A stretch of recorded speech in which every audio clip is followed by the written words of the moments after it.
all of you. In last practical, we study the synthesis of para-bromoacetanilide from the acetanilide and calculate its percentage practical yield as well as melting point. Okay. Now experiment number 26, in that title is to synthesize picric acid from phenol and to find out its percentage yield and melting point. Okay. In this experiment we have to study the picric acid synthesis from the phenol. Okay. Basic organic reactions, we know what is basic organic reactions. Basic organic reactions में हमने hydrolysis देखा था, then acetylation देखा था, then last इसमें हमने bromination देखा. इस एक्सपेरिमेंट में हमें नाइट्रेशन देखना है. ओके, नाइट्रेशन रिएक्शन हम स्टडी करने वाले हैं. क्रूड प्रोडक्ट क्या होता है ये हमें पता है. क्या होता है क्रूड प्रोडक्ट? आफ्टर सिंथेसिस जो प्रोडक्ट फॉर्म होगा उसे हम बोलते हैं क्रूड प्रोडक्ट. ओके, जिस पर कोई भी प्यूरिफिकेशन रिएक्शन परफॉर्म नहीं की गई है, ऐसे जो प्रोडक्ट्स होते हैं उसको हम बोलते हैं crude drugs. Okay, then melting point, we know what is melting point. हर एक जो कंपाउंड होता है उसके लिए मेल्टिंग पॉइंट अलग अलग होता है. जब कंपाउंड मेल्ट होता है, मेल्ट होने का जो पॉइंट होता है उस पॉइंट को हम बोलते हैं मेल्टिंग पॉइंट. उस टेम्परेचर को हम बोलते हैं melting point. Okay, aromatic organic compounds क्या होते हैं ये हमें पता है. ओके, नाउ न्यू कंसेप्ट क्या है? तो न्यू कंसेप्ट में हमें यहाँ पे देखना है नाइट्रेशन. न्यू कंसेप्ट पे क्या देखना है हमें? Nitration. Nitration is the process in which the hydrogen atom is replaced by the nitrogen group, nitro group. Okay, nitration क्या प्रोसेस है? तो नाइट्रेशन ये ऐसी प्रोसेस है जिसमें हाइड्रोजन एटम्स जो होते हैं कंपाउंड के वो रिप्लेस किए जाते हैं नाइट्रो ग्रुप से. Nitro group NO2 group. Okay, then phenol being an activated nucleus towards the electrophilic aromatic substitution, the nitration, sulphonation और halogenation reactions occur very easily. It undergoes nitration with dilute nitric acid even at room temperature. Okay, phenol एक ऐसा compound है, activated nucleus उसमें है, electrophilic compound है. Okay, electrophilic aromatic substitutions उस पर occur होते हैं. फिनॉल एक सिंपल कंपाउंड है. तो फिनॉल पे जो हाइड्रोजन एटम है उसे अगर हम नाइट्रो ग्रुप से रिप्लेस करते हैं, सल्फो ग्रुप से रिप्लेस करते हैं या फिर कोई भी हैलोजन से रिप्लेस करते हैं तो वहाँ पे हैलोजिनेशन, सल्फोनेशन, नाइट्रेशन रिएक्शंस हो सकती है वेरी इजीली. ओके, इजीली होते हैं. वहाँ पर जो OH ग्रुप है, ओके, फिनॉल का स्ट्रक्चर हम सबको पता है. फिनॉल के स्ट्रक्चर पर जो OH ग्रुप प्रेजेंट होता है उस OH ग्रुप से जो हाइड्रोजन है उस हाइड्रोजन को अगर हम रिप्लेस करते हैं, किससे हम रिप्लेस कर सकते हैं? नाइट्रो ग्रुप से कर सकते हैं, सल्फो ग्रुप से कर सकते हैं या फिर कोई भी halogenated compound, chlorine, bromine, iodine से हम उसको रिप्लेस कर सकते हैं, फ्लोरीन से रिप्लेस कर सकते हैं. ठीक है, अगर हम इस कंपाउंड से उसको रिप्लेस करते हैं, अगर हम नाइट्रो से रिप्लेस करते हैं तो नाइट्रेशन रिएक्शन, अगर हम सल्फो से रिप्लेस करते हैं तो सल्फोनेशन रिएक्शन, अगर हम हैलोजिनेटेड कंपाउंड से रिप्लेस करते हैं क्लोरीन, ब्रोमीन, तो उस को बोलेंगे हम हैलोजिनेशन रिएक्शन. ओके, तो ये जो फिनॉल कंपाउंड है वो activated nucleus towards the electrophilic aromatic substitution, इसमें एरोमेटिक सब्स्टिट्यूशन जो होती है, electrophilic aromatic substitution carry out की जाती है. Okay, then next, phenol when treated with concentrated nitric acid. Phenol जो है उसे अगर हम कॉन्सेंट्रेटेड नाइट्रिक एसिड के साथ में ट्रीट करते हैं in presence of concentrated sulphuric acid, sulphuric acid के प्रेजेंस में, it undergo the nitration at both ortho and para position to give the picric acid. Okay, हमें क्या करना है? जो भी फिनॉल है, फिनॉल को ट्रीट करना है कॉन्सेंट्रेटेड नाइट्रिक एसिड के साथ, along with sulphonic acid. Okay, sulphuric acid, nitric acid and sulphuric acid के साथ हम फिनॉल को ट्रीट करेंगे तो ऑर्थो और पैरा पोजिशन पे नाइट्रो ग्रुप आ जाता है और पिक्रिक एसिड तैयार होता है। ठीक है, पिक्रिक एसिड सिंथेसाइज होता है। It is better if phenol is first converted to phenol sulphonic acid. Okay, अच्छा होता है अगर फिनॉल पहले ही सल्फोनिक एसिड में, फिनॉल सल्फोनिक एसिड में कन्वर्ट हो जाए by treatment with sulphuric acid. Means अगर हम फिनॉल को पहले सल्फ्यूरिक एसिड के साथ ट्रीट करते हैं और उसको ट्रीट करने के बाद में अगर हम नाइट्रेट के साथ ट्रीट करते हैं, नाइट्रिक एसिड के साथ ट्रीट करते हैं, कॉन्सेंट्रेटेड नाइट्रिक एसिड के साथ, तो नाइट्रेटेड हो जाएगा। तो इससे जो रिएक्शन है वो ईजी होगी। ओके, मीन्स होता क्या है, जो फिनॉल जो प्रेजेंट है वो फिनॉल अगर हम सल्फ्यूरिक एसिड के साथ पहले ट्रीट करते हैं तो वो सल्फोनिक एसिड में कन्वर्ट हो जाएगा, फिनॉल सल्फोनिक एसिड में कन्वर्ट हो जाएगा। सल्फोनिक एसिड में कन्वर्ट होने के बाद में अगर हम उसको कॉन्सेंट्रेटेड नाइट्रिक एसिड के साथ ट्रीट करते हैं तो नाइट्रेशन होगा। नाइट्रेशन होने के बाद में जो SO2H ग्रुप है, सल्फोनिक एसिड ग्रुप है, वो नाइट्रो ग्रुप में कन्वर्ट हो जाएगा। Okay, group is replace by वो कन्वर्ट नहीं होगा, वो रिप्लेस हो जाएगा। मीन्स SO2H ये जो ग्रुप है वो वहाँ से हट जाएगा और NO2 ग्रुप वहाँ पे आ जाएगा, मीन्स रिप्लेसमेंट होगी। ठीक है, तो इस रिएक्शन को हम बोलेंगे नाइट्रेशन रिएक्शन। होता क्या है, जो फिनॉल है, फिनॉल में से जो हाइड्रोजन आइटम है वो रिप्लेस होता है। किससे रिप्लेस होता है? पहले वो सल्फोनिक एसिड से रिप्लेस होता है, बाद में वो नाइट्रो ग्रुप से रिप्लेस होता है। Okay, phenol undergoes the nitration with dilute nitric acid and even at room temperature. अलग से कोई टेम्परेचर बढ़ाने की ज़रूरत नहीं होती, रूम टेम्परेचर पे ये रिएक्शन होती है और डाइल्यूट नाइट्रिक एसिड के साथ भी ये रिएक्शन आराम से हो सकती है। ओके, इजीली हो सकती है। Now next point is synthesis. Okay, we know what is synthesis. अगर हम कोई रिएक्शन करते हैं तो रिएक्शन में से या फिर कोई प्रोसेस, ये सिंथेसिस क्या है? एक प्रोसेस है जिस प्रोसेस में से प्रोसेस कंप्लीट होने के बाद में एक यूनिक कंपाउंड तैयार होता है जिसका मोलिकुलर फॉर्मूला अलग है, जिसका मोलिकुलर वेट अलग है, जिसका मेल्टिंग पॉइंट भी अलग है एक्चुअल कंपाउंड से, ओरिजिनल कंपाउंड से। ओरिजिनल मीन्स जो कंपाउंड हमने पहले सिंथेसिस के लिए यूज़ किए थे उससे अलग अगर कोई कंपाउंड फॉर्म होता है with unique molecular structural formula as well as melting point, तो उसको बोलते हैं हम synthesis. Okay, then we know what is purification. पता है हमें कि प्यूरिफिकेशन क्या होता है। लास्ट एक्सपेरिमेंट्स में हमने देखा है प्यूरिफिकेशन क्या होता है। तो प्यूरिफिकेशन एक प्रोसेस है जिसमें हम इम्प्योरिटीज रिमूव करते हैं। अगर हमने कोई कंपाउंड फॉर्म किया है, लाइक हमने 2 कंपाउंड्स यूज़ किए हैं, फिनॉल यूज़ किया है और सल्फ्यूरिक एसिड यूज़ किया है। सल्फ्यूरिक एसिड और फिनॉल यूज़ करने के बाद में या फिर उसमें नाइट्रिक एसिड डालने के बाद में हमें क्या मिल रहा है? पिक्रिक एसिड फॉर्म हो रहा है। तो जो पिक्रिक एसिड फॉर्म हो रहा है उस पिक्रिक एसिड में सल्फ्यूरिक एसिड की, नाइट्रिक एसिड की इम्प्योरिटीज आ सकती है। कंपाउंड प्योर कंपाउंड हमें तैयार नहीं मिलेगा, तो उसमें कोई जो कंपाउंड्स हमने उसको बनाने के लिए यूज़ किए हैं उसकी इम्प्योरिटीज़ उसमें हो सकती है। सल्फ्यूरिक एसिड के स्ट्रेसेस हो सकते हैं, नाइट्रिक एसिड के स्ट्रेसेस हो सकते हैं।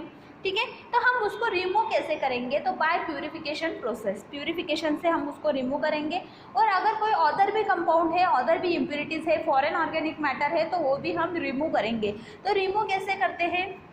तो रिमूव करने के 2 प्रोसेस है। एक तो हम प्यूरिफिकेशन प्रोसेस में रिक्रिस्टलाइजेशन कर सकते हैं, वॉशिंग कर सकते हैं, drawing in oven at specific temperature for specific period. क्या कर सकते हैं हम? रिक्रिस्टलाइजेशन कर सकते हैं, बेस्ट मेथड फॉर प्यूरिफिकेशन। ठीक है, रिक्रिस्टलाइजेशन।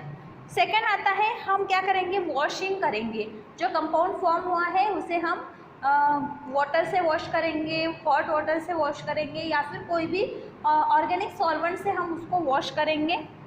जो भी इम्प्योरिटीज़ उसमें सोल्यूबल होगी वो रिमूव हो जाएगी। या तो फिर हम ड्राइंग करेंगे। ठीक है, ड्राइंग भी कर सकते हैं। ड्राइंग कैसे करेंगे हम? तो स्पेसिफिक टेम्परेचर और स्पेसिफिक टाइम, जैसे 160 डिग्री सेल्सियस पे 30 मिनट्स के लिए, ऐसा कोई तो भी टाइम, ये फॉर एग्जांपल मैंने दिया, तो ऐसा कोई तो भी टाइम और टेम्परेचर हम सेट करेंगे ओवन में और उस स्पेसिफिक टाइम और टेम्परेचर पे हम उसको क्या करेंगे? हीट करेंगे, ड्राई करेंगे। ड्राई होने के बाद में जो भी इम्प्योरिटीज़ होंगी वो उस टेम्परेचर पे मेल्ट हो जाएगी या तो फिर उसमें से निकल जाएगी। Okay, then now next point is recrystallisation. Next point is recrystallisation. Okay, कैसे करते हैं रिक्रिस्टलाइजेशन? तो जो सिंथेसाइज किया हुआ कंपाउंड है उस कंपाउंड को हम एक सिलेक्टेड सॉल्वेंट में डिज़ोल्व करेंगे। कंपाउंड को हम क्या करेंगे? सिलेक्टेड सॉल्वेंट में डिज़ोल्व करेंगे। डिज़ोल्व करने के बाद में अगर वो डिज़ोल्व नहीं हो रहा है तो हम उसको हीट कर सकते हैं। ठीक है, थोड़ी देर के लिए हम उसको हीट करेंगे, वार्म करेंगे सोल्यूशन, हॉट करेंगे सोल्यूशन। हॉट होने के बाद में वो इजीली डिज़ोल्व हो जाएगा। डिज़ोल्व होने के बाद में जो कंपाउंड है या फिर जो भी मिक्सचर है उसको हम रूम टेम्परेचर पे रखेंगे, रूम टेम्परेचर पे फॉर सम टाइम। ठीक है, थोड़ी देर के बाद में जब वो सॉल्यूशन कूल हो जाएगा, जब वो मिक्सचर कूल हो जाएगा, मिक्सचर कूल होने के बाद में उस पर क्रिस्टल्स उस सॉल्यूशन पे क्या होंगे? क्रिस्टल्स जमा होंगे। वो क्रिस्टल होंगे प्योर कंपाउंड के, उसमें कोई भी इम्प्योरिटी नहीं होती। ओके, क्या किया हमने रिक्रिस्टलाइजेशन प्रोसेस में? जो कंपाउंड है उस कंपाउंड को हमने एक सिलेक्टेड सॉल्वेंट में डिज़ोल्व किया। वो सॉल्वेंट कोई भी हो सकता है जिसमें वो इजीली सोल्यूबल हो। उसमें हमने उस सॉल्वेंट में हमने हमारे कंपाउंड को डाला, उसका सैचुरेटेड सॉल्यूशन बनाया। ठीक है, अगर वो मिक्स नहीं हो रहा है तो हम उसको तो थोड़ा सा हीट कर सकते हैं। हीट होने के बाद में वो ईजिली मिक्सअप हो जाएगा, तो हम उसका सैचुरेटेड सॉल्यूशन बनाएंगे। सैचुरेटेड सॉल्यूशन को हम रूम टेम्परेचर पे रखेंगे थोड़ी देर के लिए, या फिर हम आइस वाटर में भी रख सकते हैं। ठीक है, कूल डाउन करेंगे। कूल होने के बाद में उसमें जो क्रिस्टल्स जमा होंगे वो होंगे प्योर कंपाउंड के। ओके, नाउ यील्ड, जो प्रोसेस हम कर रहे हैं या फिर जो रिएक्शन हम परफॉर्म कर रहे हैं उसमें से हमें मिलने वाला जो यील्ड है उसको हम थ्योरेटिकल और प्रैक्टिकल यील्ड में डिवाइड करते हैं। ठीक है, theoretical yield means what?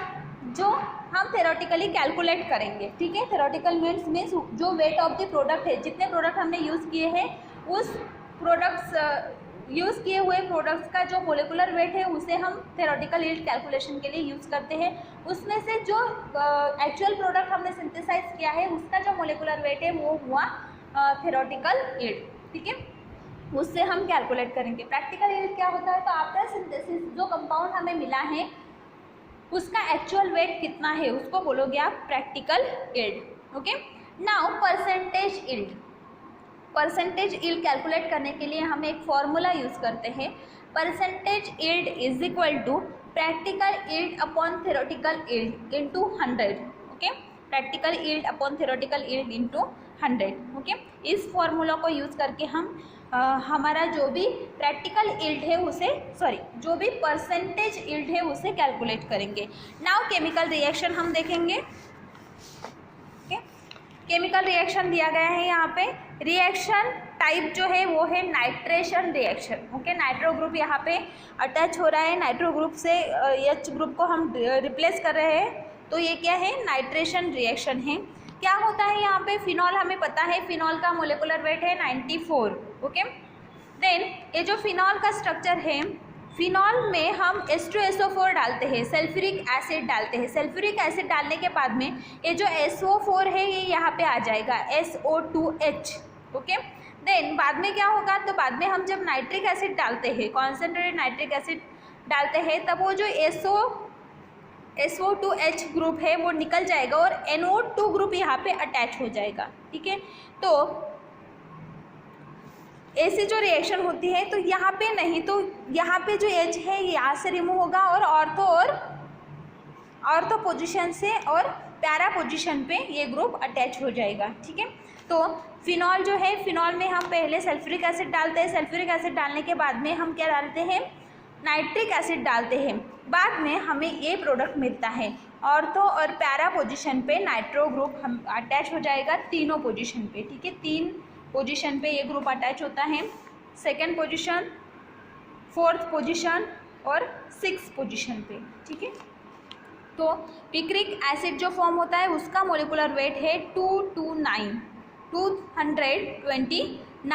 Okay, 229।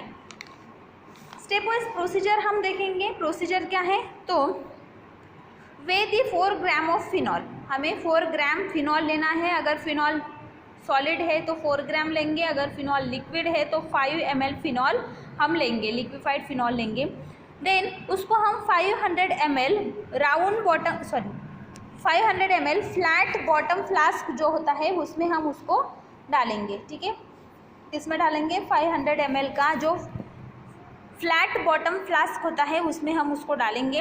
बाद में उसमें हम 5 ml concentrated sulphuric acid add करेंगे। ठीक है, देन उसको मिक्स थॉरली, उसको अच्छे से मिक्स करेंगे।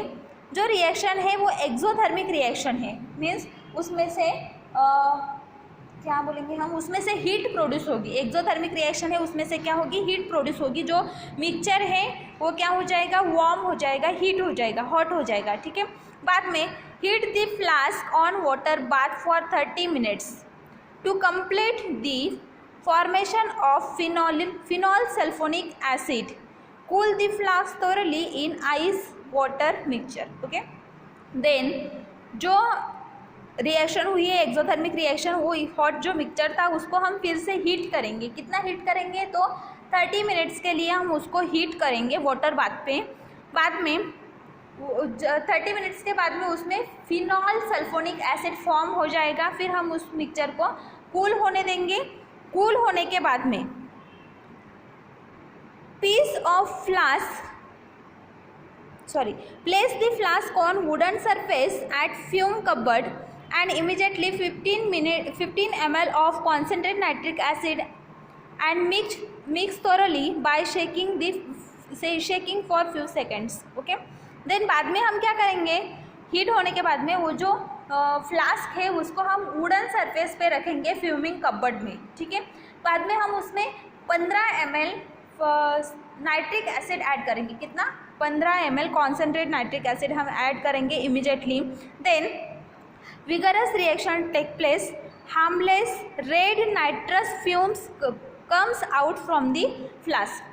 क्या होता है, तो उसमें एक विगरस रिएक्शन प्रोड्यूस होती है, उसमें से रेड कलर के फ्यूम्स आते हैं। वो जो फ्यूम्स है वो हार्मलेस है, उससे कोई हार्म नहीं होता। रेड कलर के फ्यूम्स वो उसमें से निकलते हैं। Then after the reaction subside, heat the flask on boiling water bath for 1 to 2 hours with constant shaking. Initially a heavy oily layer is formed which get converted to crystalline mass. Okay? उसके बाद में वो जो flask है हम उसको क्या करेंगे, तो 1 से 2 घंटे तक हम उसको हीट करेंगे। ठीक है, वाटर बाथ में हम 1 से 2 घंटे तक उसको हीट करेंगे। हीट करने के बाद में पहले तो इनिशियली उस पर एक ऑयली लेयर फॉर्म होता है और वो जो ऑयली लेयर है वो बाद में क्रिस्टल्स में कन्वर्ट हो जाता है। ठीक है, वो है हमारा crude nitric acid, crude picric acid. वो क्या है हमारा, crude picric acid. Okay, add about 15 ml of cold water and chill the mixture in ice cold water. Okay, हम क्या करेंगे, 50 ml उसमें वाटर ऐड कर देंगे। वाटर ऐड करने के बाद में जो मिक्सचर है उसको हम आइस कोल्ड वाटर में रखेंगे। ठीक है, बाद में collect the product on burner cylinder, burner funnel by vacuum filtration, wash thoroughly with cold water till free from the acidity and drain completely. Okay, बाद में हम क्या करेंगे, जो कंपाउंड है उसको हम कलेक्ट करेंगे बर्नर फनेल पर वैक्यूम सक्शन से, वो इजीली और जल्दी से ड्राई हो जाएगा। बाद में हम उसको वॉश करेंगे। वॉश क्यों करेंगे, उसमें जो भी एसिडिटी होगी वो निकल जाएगी और वो कम्प्लीटली वॉश हो जाएगा। ठीक है, देन रिक्रिस्टलाइज द प्रोडक्ट, बाद में हम उसको रिक्रिस्टलाइज करेंगे। बाद में हम क्या करेंगे, उसको रिक्रिस्टलाइज करेंगे। रिक्रिस्टलाइज कैसे करेंगे, तो हम यहाँ पे अल्कोहल वाटर मिक्सचर लेंगे। Alcohol 2:1 proportion. अल्कोहल अगर हमने 2 ml लिया तो 1 ml हम वाटर लेंगे इस प्रपोर्शन में। अगर हमने अल्कोहल 20 ml लिया तो 10 ml उसमें वाटर डालेंगे। 30 ml का जो सॉल्यूशन होगा उससे हम जो हमारा कंपाउंड आया हुआ है उसको मिक्स करेंगे, अच्छे से उसको डिज़ोल्व करेंगे, सैचुरेटेड सॉल्यूशन उसका प्रिपेयर करेंगे और उस सैचुरेटेड सॉल्यूशन को हम थोड़ी देर के लिए साइड में रख देंगे, उसको कूल होने देंगे। कूल होने के बाद में उस पर जो क्रिस्टल्स आएंगे उस क्रिस्टल्स को हम फिर से ड्राई करेंगे और उसका मेल्टिंग पॉइंट और प्रैक्टिकल यील्ड निकालेंगे, परसेंटेज यील्ड निकालेंगे। ओके, प्रोसेस समझ में आई? क्या किया हमने? पहले तो हमने 4 ml फिनॉल लिया, सॉरी 4 ग्राम या फिर 5 ml फिनॉल लिया, उसमें उसको हमने फ्लैट बॉटम फ्लास्क में डाला। बाद में उसमें 5 ml सल्फ्यूरिक एसिड डाला। जो रिएक्शन है वो थोरली उसको हमने मिक्स किया। मिक्स होने के बाद में एक्सोथर्मिक रिएक्शन थी, उसमें से हीट प्रोड्यूस हुई, वो वार्म मिक्सचर हो गया। उस मिक्सचर को हमने फिर 30 मिनट्स तक हीट किया वाटर बाथ पे। हीट होने के बाद में जो मिक्सचर था उसमें फिनॉल सल्फोनिक एसिड फॉर्म हुआ। उस मिक्सचर को हमने कूल किया आइस वाटर में। देन जो रिएक्शन मिक्सचर था उस फ्लास्क को हमने वुडन बॉक्स पे रखा, वुडन सरफेस पे रखा फ्यूमिंग कपबोर्ड में। फिर हमने इमीडिएटली उसमें 15 ml नाइट्रिक एसिड ऐड किया, concentrate nitric acid 15 ml, 15 ml nitric acid add किया। विगरस रिएक्शन फॉर्म हुई। ओके, जो रिएक्शन हुई उसमें से रेड फ्यूम्स जो हार्मलेस होते हैं, हमारे लिए हार्मफुल नहीं है, ऐसे जो फ्यूम्स है वो उसमें से फॉर्म हुए, वो कम्स आउट हुए। कम्स आउट होने के बाद में जो रिएक्शन था उस रिएक्शन मिक्सचर को, फ्यूम्स निकलने के बाद में उस रिएक्शन मिक्सचर को हमने वाटर बाथ पे 1 से 2 घंटे तक फिर से हीट किया, बॉईल किया। हीट होने के बाद में जो भी कांस्टेंट शेकिंग के साथ में हमने उसको हीट किया। हीट होने के बाद में 1 से 2 घंटे तक कांस्टेंट स्टरिंग के साथ, शेकिंग के साथ हम उसको हीट कर रहे थे। तो हीट होने के बाद में जो बॉइलिंग मिक्सचर है, जो मिक्सचर है उसमें इनिशियली ऑयली लेयर फॉर्म होता है। देन बाद में जो लेयर है वो गेट कन्वर्टेड इनटू क्रिस्टलाइन मास, बाद में वो क्रिस्टलाइन मास में कन्वर्ट हो जाता है। Then add 50 ml of cold water, हम क्या करते हैं फिर बाद में उसमें 50 ml कोल्ड वाटर ऐड करते हैं और आइस कोल्ड वाटर पे उसको हम रख देते हैं। बाद में जो प्रोडक्ट आएगा उसको हम कलेक्ट करेंगे बर्नल फनेल पर। कलेक्ट होने के बाद में वैक्यूम पंप से हम सक्शन से हम उसको कलेक्ट करेंगे, फिल्टर करेंगे। फिल्टर होने के बाद में जो प्रोडक्ट है उसको हम अच्छे से कोल्ड वाटर से वॉश करेंगे। उसमें से जो भी एसिड है वो कम्प्लीटली निकल जाना चाहिए और कंपाउंड कम्प्लीटली ड्रेन हो जाना चाहिए। बाद में जो ड्रेन कंपाउंड है उसको हम रिक्रिस्टलाइज करेंगे अल्कोहल वाटर मिक्सचर से। अल्कोहल वाटर हम 2:1 प्रपोर्शन में लेंगे और उसका अबाउट 50 ml सोल्यूशन हम बना लेंगे और 50 ml सोल्यूशन में हम जो भी कंपाउंड है उसको ऐड कर देंगे, उसको डिज़ोल्व करेंगे, सैचुरेटेड सॉल्यूशन उसका प्रिपेयर करेंगे। उस सैचुरेटेड सॉल्यूशन को हम थोड़ी देर के लिए या फिर उसको कूल होने देंगे रूम टेम्परेचर पे। उसमें जो भी क्रिस्टल्स फॉर्म होंगे वो होगा हमारा प्योर कंपाउंड। ओके, उसका हम मेल्टिंग पॉइंट और परसेंटेज प्रैक्टिकल यील्ड निकालेंगे। नाउ ये जो प्रोडक्ट हमने बनाया या फिर ये जो प्रोडक्ट सिंथेसाइज किया उसका हमें परसेंटेज यील्ड कैलकुलेट करना है। तो कैलकुलेशन हम कैसे करेंगे? Theoretical yield of the product, जो भी कंपाउंड है उसका थ्योरेटिकल यील्ड हम पहले कैलकुलेट करेंगे। ये जो थ्योरेटिकल यील्ड है ये हम रिएक्शन से कैलकुलेट करेंगे। कैसे कैलकुलेट करेंगे? 94 gram of the phenol gives, 94 ग्राम हमने फिनॉल लिया था, उससे हमें 229 ग्राम ऑफ पिक्रिक एसिड मिला। ठीक है, 94 ग्राम फिनॉल से 229 ग्राम ऑफ पिक्रिक एसिड मिला। देन हमने एक्चुअल रिएक्शन के लिए मीन्स हमने जो सिंथेसिस किया उसके लिए कितना लिया था? 4 ग्राम फिनॉल लिया था, उससे हमें कितना यील्ड मिलना चाहिए? तो हम क्रॉस मल्टीप्लिकेशन करेंगे, जैसे 229 × 4/94। ठीक है, तो इस क्रॉस मल्टीप्लिकेशन से हमें वैल्यू मिली 9.74 gram of picric acid. About 9.7 gram हमें पिक्रिक एसिड मिलना चाहिए। Okay, now percentage practical yield हम निकालेंगे। तो परसेंटेज प्रैक्टिकल यील्ड निकालने के लिए जो हमने प्रोडक्ट बनाया था उस प्रोडक्ट का हम पहले तो वेट कर लेंगे। जो क्रिस्टलाइन प्रोडक्ट हमें मिला है उसका वे करेंगे हम। वे करने के बाद में हमें उसका प्रैक्टिकल यील्ड मिला रिक्रिस्टलाइजेशन के बाद में 6.3 ग्राम।